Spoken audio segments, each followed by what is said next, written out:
Assalamualaikum warahmatullahi wabarakatuh. Sebelum kita mulai kisah ini, jangan lupa subscribe dan like dulu ya. Apa perkataan Yesus yang paling mengerikan di dalam Alkitab? Pesan Yesus yang paling terkenal khutbah di bukit, terfokus pada hati pendengarnya, dia menargetkan murid-muridnya. Ketika Yesus mengakhiri khutbahnya di bukit, ia memberikan peringatan terakhir tentang iman sejati. Yesus mengatakan, akan ada nabi-nabi Kristen yang individu yang sangat berbahaya. Matius 7 ayat 15. Waspadalah terhadap nabi-nabi palsu yang datang kepadamu dengan menyamar seperti domba, tetapi sesungguhnya mereka adalah serigala yang buas. Sekalipun mereka menggunakan bahasa agama dan menunjukkan kuasa yang mengesankan, mereka bukanlah milik Tuhan yang sebenarnya. Matius 7 ayat 21-23. Bukan setiap orang yang berseru kepadaku, Tuhan akan masuk ke dalam kerajaan surga, melainkan dia yang melakukan kehendak Bapa-Ku yang di surga. Pada hari terakhir banyak orang akan berseru kepadaku, Tuhan, bukankah kami berbuat demi nama-Mu dan mengusir setan demi nama-Mu dan mengadakan banyak mukjizat demi nama-Mu juga?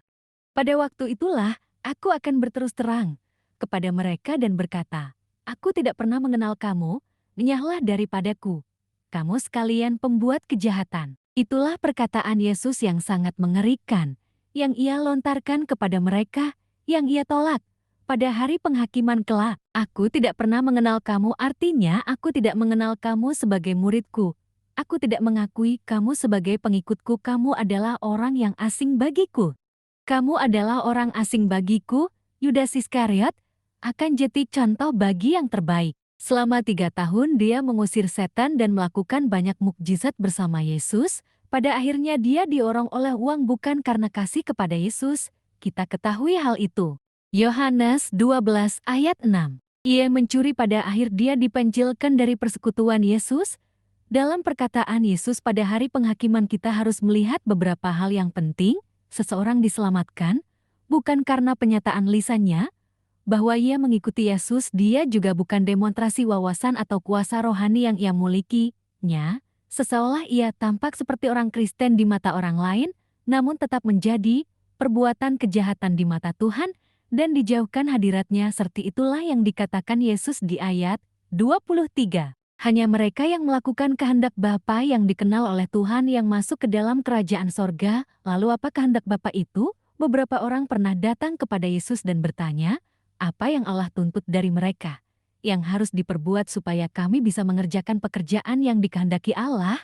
Jawab Yesus kepada mereka, inilah pekerjaan yang dikehendaki Allah, yaitu hendaklah kamu percaya kepadaku, bahwa dia yang diutus oleh Allah. Yohanes 6 ayat 28-29. Allah ingin kita beriman kepada anaknya, inilah perintahnya supaya kita percaya atas nama Yesus Kristus.